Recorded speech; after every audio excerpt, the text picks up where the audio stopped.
The World Cup is two things: a lot of exciting soccer football matches, and two, a close look at what's wrong with us. There is absolutely no evidence to support the statement that we're the greatest country in the world. We're 7th in literacy, 27th in math, 22nd in science, 49th in life expectancy, 178th in infant mortality, 3rd in median household income, number 4 in labor force, and number 4 in exports. We lead the world in only 3 categories: number of incarcerated citizens per capita, number of adults who believe angels are real, and defense spending, where we spend more than the next 26 countries combined, 25 of whom are allies. Now, none of this is the fault of a 20-year-old college student, but you nonetheless are, without a doubt, a member of the worst generation ever. So when you ask what makes us the greatest country in the world, I don't know what the fuck you're talking about. Now, granted, with the 4th of July and America's 250th birthday right around the corner, that may not be the most popular thing I could say, but sorry, it's true.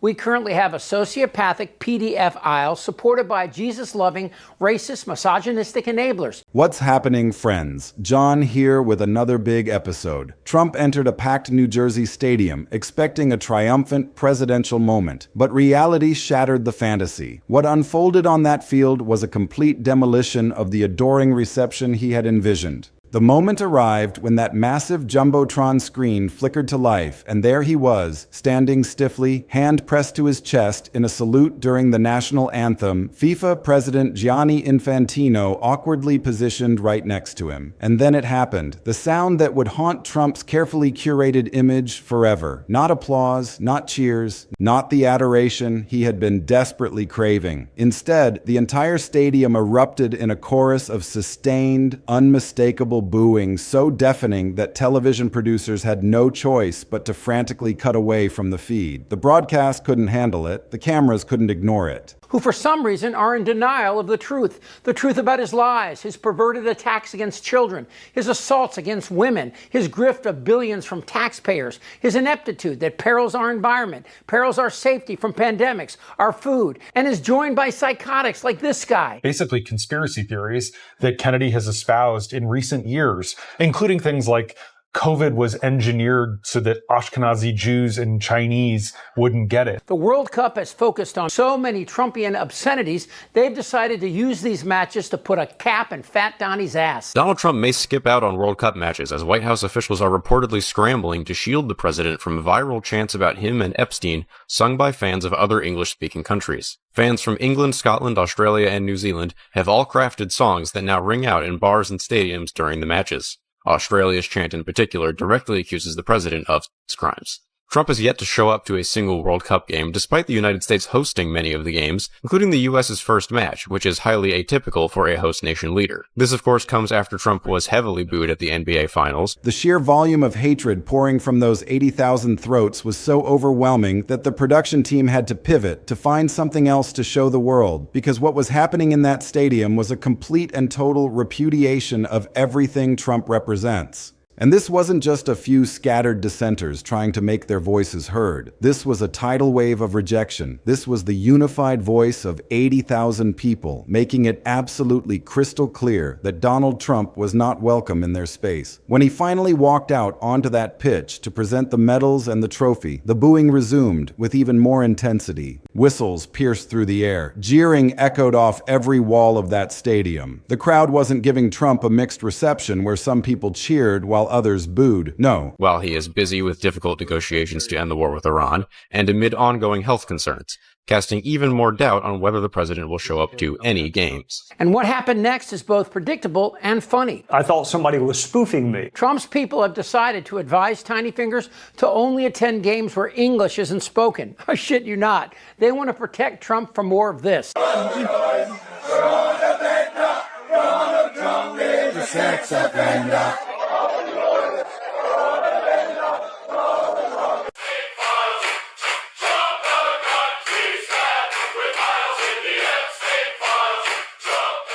That's hilarious. You don't think Spaniards know how to say Trump is a see you next Tuesday? But here's the deal. Trump still has enough of his malignant narcissism intact to believe that enough people love or fear him that this will subside. But that shit ain't true.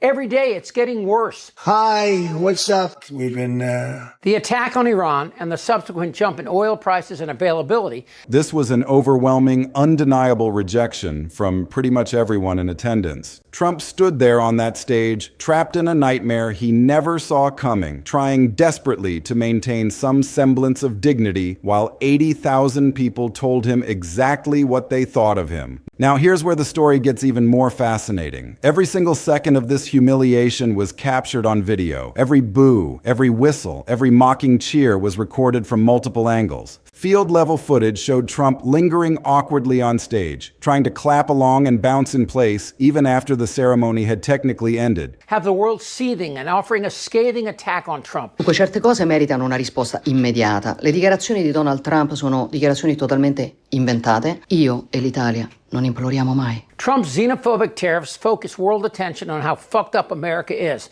And while we invaded Venezuela to seize their oil, we threatened Canada, Panama, Mexico, and Greenland. Mr. Trump, fuck off. Still, MAGA numbnuts like Rick Scott defend this cockwaffle with statements like this. Come on, if you come to our country, you ought to be respectful of our president. And, think about it. They probably can't do it in their countries. First of all, Rick, most of the world has freedom.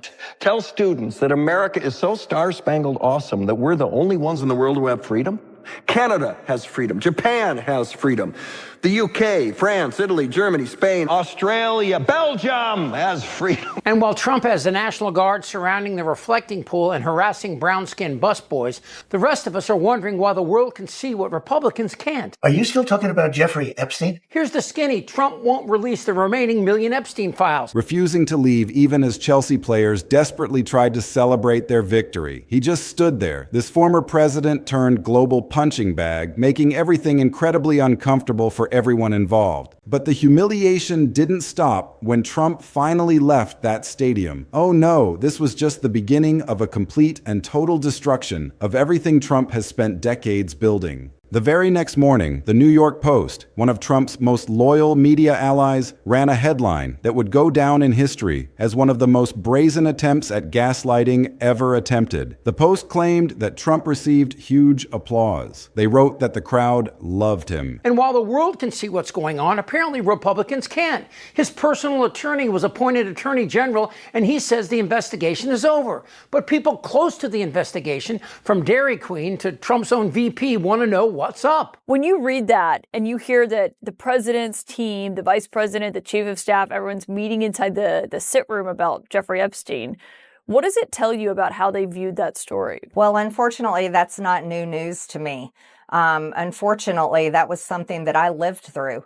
I watched the Speaker of the House shut down the government and keep the House completely out of session for 8 weeks in the fall of 2025, simply because he was under orders of the president and his team not to do anything in the House of Representatives because they were doing everything they could do to stop that resolution from passing the House. The same resolution that I signed the discharge petition to force to a vote on the floor. I'm not surprised by this news, Caitlin, because I also had a very uncomfortable phone call with the president. They painted this picture of a triumphant moment where Trump was celebrated like a returning champion. The problem? The video evidence existed. The audio recordings were everywhere. Anyone with functioning ears could hear the overwhelming booing. The Post's desperate attempt to flip the narrative was exposed almost immediately, turning the newspaper into a laughingstock across social media and legitimate news outlets alike. The Independent called them out. Other media organizations ridiculed them. And all this gaslighting did was prove one devastating truth. The booing was so brutal, so clearly negative, that Trump's own allies had to completely fabricate a different reality to protect his fragile ego. That's the thing about Donald Trump. He lives in this carefully constructed bubble where he controls everything. He controls his rallies, where hand-picked supporters cheer his every word. He controls his media appearances, where friendly interviewers lob softball questions his way. He controls his messaging, ensuring that only flattering narratives reach his base. But you cannot control 80,000 soccer fans in New Jersey. You cannot control international crowds who don't owe you anything. You cannot control global football supporters who have zero investment in American politics and simply want to enjoy a sporting event. And those supporters made their feelings absolutely unmistakable. They didn't care about Trump's brand or his image or his carefully cultivated strongman persona. They just looked at him, saw what he represents, and decided he was disgusting. And then came the 2026 World Cup, where things went from bad to absolutely catastrophic for Trump's image. As teams from across the globe gathered to compete in the world's most prestigious sporting tournament, fans from different countries started doing something unprecedented. They started creating chants about Donald Trump. Not about American politics, not about policy disagreements, but about Trump himself, his corruption, his scandals, his connections to Jeffrey Epstein. These chants were brutal, explicit, and absolutely devastating to Trump's carefully constructed image of strength and respectability. England supporters got the ball rolling with a chant that spread like wildfire through fan zones and stadiums. It was crude, it was explicit, it mentioned Epstein, it called Trump names that would make a sailor blush. And the chant caught on immediately because it perfectly captured how the rest of the world views this man who desperately wants to be seen as powerful and respected.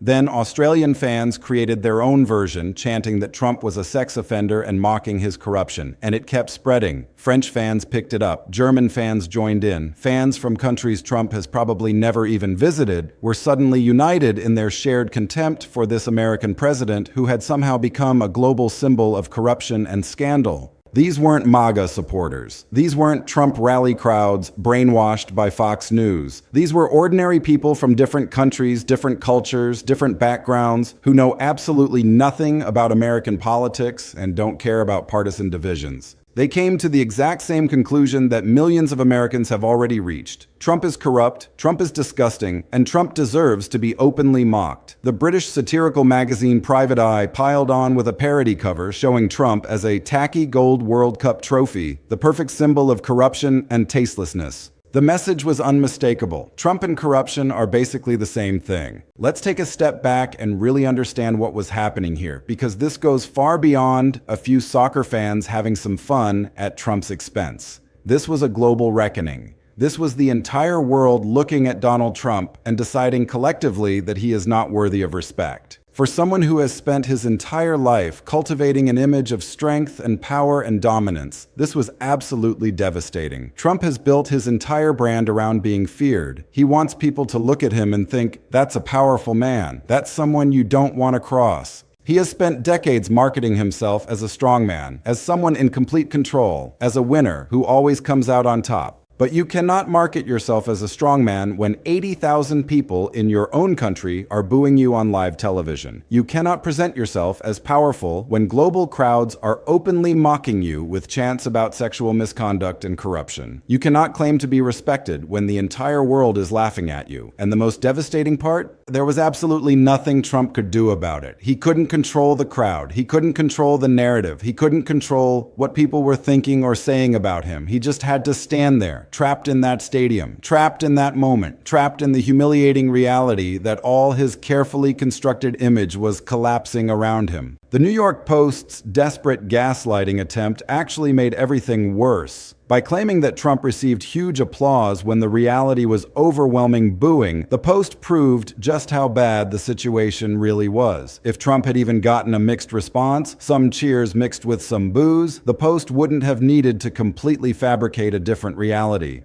But the response was so brutal, so undeniably negative, that the Post had no choice but to lie about it. And when that lie was immediately exposed, it just reinforced how humiliating the moment actually was. The gaslighting became a story in itself, a story that made Trump look even weaker and more pathetic than the booing alone would have. And here's what really matters about all of this. The demographic that fills soccer stadiums, especially for major international tournaments like the World Cup, is incredibly important when we're talking about American politics. These are younger voters. These are college-educated voters. These are immigrants and multicultural voters from diverse backgrounds. These are the exact voters who are most likely to support Democrats, most likely to oppose Trump, and most likely to be influenced by seeing Trump humiliated on global television. When these voters see Trump being mocked by international crowds, when they hear chants about Epstein and corruption, when they watch videos of Trump standing awkwardly while 80,000 people boo him, it reinforces everything they already believe about him. And more importantly, it makes it easier for them to persuade others to see Trump the same way. The videos spread like wildfire on social media. Young people shared them with their friends. International fans posted them to TikTok and Instagram and Twitter. Every single share reinforced Trump's humiliation. Every single view showed another person exactly what the world thinks of this man. And the mockery was so widespread, so universal, that Trump's base couldn't even pretend it wasn't happening. They saw the videos, they heard the boos, they knew their leader had been publicly humiliated on a global stage, and there was no way to spin it. The chants about Epstein were particularly damaging. Jeffrey Epstein represents one of the darkest chapters in recent American history. A wealthy predator who used his connections to exploit vulnerable young women, who surrounded himself with powerful people and operated with complete impunity.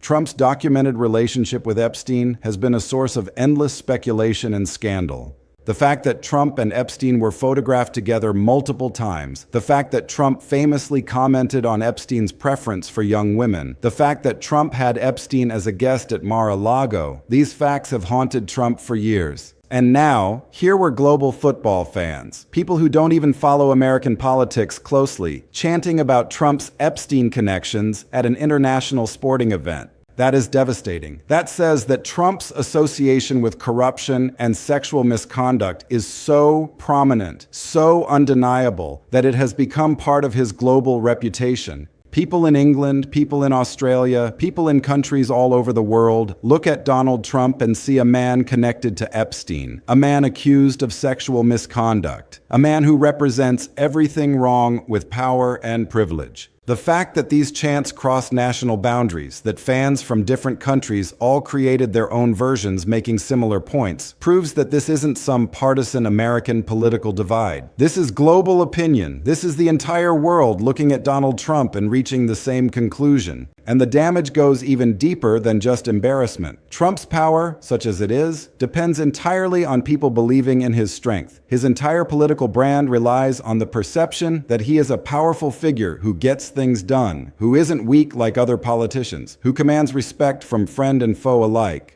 Once that perception starts to crack, once people start seeing him as vulnerable and mocked instead of strong and respected, everything falls apart. His supporters start to question whether they're backing a winner or a loser. His opponents gain confidence, knowing that he can be humiliated and there's nothing he can do about it. The media treats him differently, no longer afraid of his power. And all these changes accelerate, creating a self-perpetuating cycle of decline. At the Club World Cup final, Trump looked defeated. He looked small, standing on that stage, trying to clap along while the crowd booed him. He looked like a man who had wandered into a situation he had no control over. And the world saw it. The world watched him get destroyed in real time, and the world laughed. That's the thing that Trump can never recover from. He can spin policy disagreements. He can attack his political enemies. He can pretend that unfavorable polls are fake, but you cannot spin 80,000 people booing you on video. You cannot gaslight the entire world into believing that deafening jeers were actually cheering. And the more Trump and his allies try to pretend that the humiliation didn't happen, the more pathetic they look.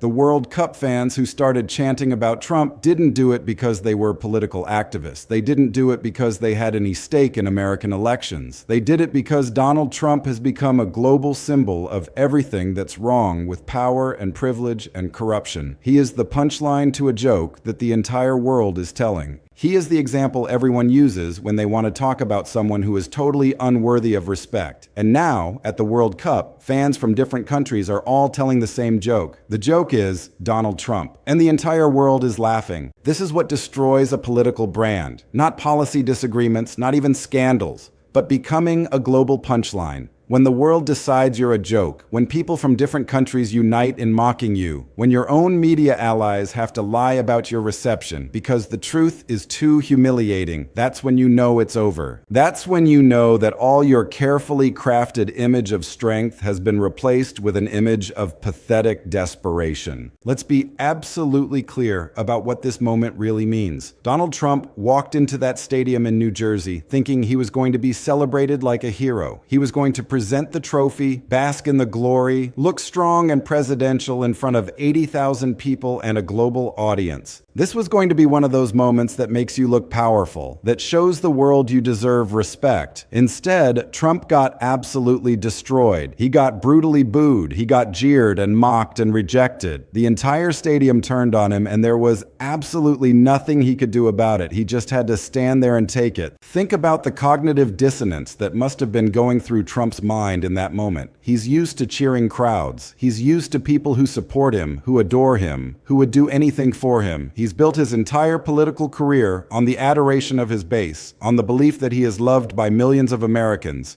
And then suddenly, he's standing in front of 80,000 people who hate him, who are booing him so loudly that the broadcast has to cut away, who are making it absolutely clear that he is not welcome. That had to be a shock. That had to be devastating. And you could see it on his face, in his body language, in the way he lingered awkwardly on the stage, trying to find something to hold on to. Trump said afterward that he felt whacked, that he didn't realize what was happening in the moment. But the video tells a different story. The video shows Trump standing on that stage, clapping and bouncing in place, even after the ceremony ended, refusing to leave even as the Chelsea players tried to celebrate their victory. He made the scene more uncomfortable by lingering, by forcing people to interact with him, by desperately trying to salvage some dignity from a situation where there was none to be found. It was awkward, it was pathetic, and it was all captured on video for the entire world to see. The Club World Cup humiliation was bad enough on its own, but the World Cup chants took it to an entirely new level. At the 2026 World Cup, fans from England created a chant about Trump that spread quickly through fan zones and stadiums. The chant was explicit, mentioning Epstein and calling Trump crude names. Australian fans created their own version, chanting that Trump was a sex offender. And these chants spread across the tournament, becoming a running joke that fans from different countries all participated in. They became a way for people from different cultures, different backgrounds, different political systems to unite in their shared contempt for Donald Trump. Think about what it means when English football fans and Australian football fans and fans from countries all over the world are all chanting the same thing about the American president. These aren't people who study American politics. These aren't people who watch Fox News or CNN or MSNBC. These are ordinary people from different countries who know very little about American policy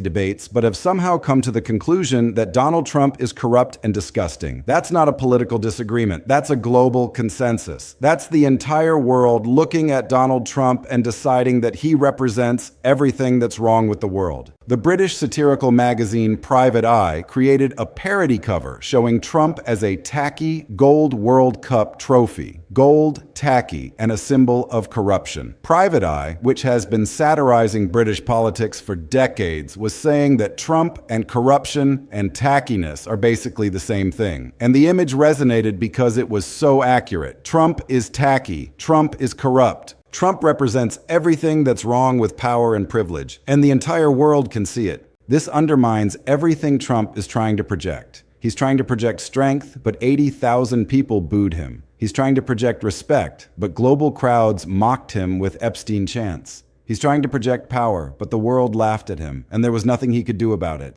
He couldn't control the crowd. He couldn't control the narrative. He couldn't control what people were thinking or saying about him. He just had to stand there and take it, humiliated in front of a global audience. That's the thing about Trump's power. Trump's power depends on controlling narratives and controlling crowds and controlling media. But Trump can't control a stadium full of people who don't owe him anything. Trump can't control global football fans who have no reason to support him. Trump can't control international opinion. And once you see him lose control, once you see him humiliated in public, once you see him rejected by crowds, his entire brand starts to crumble. His entire image of strength and power starts to look like a facade. His entire presentation as a strongman starts to look like theater. The younger voters, the college-educated voters, the immigrants, the multicultural voters who fill soccer stadiums, they're watching this. They're seeing Trump get booed in his own country. They're seeing global crowds mock him. They're seeing his image crumble in real time. And these are the exact voters that Trump struggles with. These are the voters with the weakest support for Trump. These are the voters most likely to turn out against Trump. These are the voters most influenced by seeing Trump humiliated on global television. The booing at MetLife Stadium, the chants at the World Cup, the gaslighting from the New York Post that got immediately exposed. All of this sends a message. The message is that Trump is vulnerable. The message is that Trump's brand is not as strong as he thinks. The message is that Trump can be humiliated and rejected, and there's nothing he can do about it. And that message spreads. That message affects how voters think about Trump. That message changes the narrative. And once the narrative changes, once voters start seeing Trump as vulnerable and mocked rather than strong and respected, it becomes hard to recover. That's what the Club World Cup moment did. That's what the global chants did. That's what the New York Post gaslighting and immediate exposure did. They cracked the facade. They showed Trump's vulnerability. They revealed that Trump is not actually in control. Trump is not actually respected. Trump can be rejected and mocked, and there's nothing he can do about it. And that's the real story. That's what destroys Trump politically. Not that he's wrong on policy, but that he's humiliated on global television. Not that people disagree with him, but that people laugh at him. Not that there's partisan disagreement, but that global crowds independent of American politics decide that Trump is a punchline and mock him openly.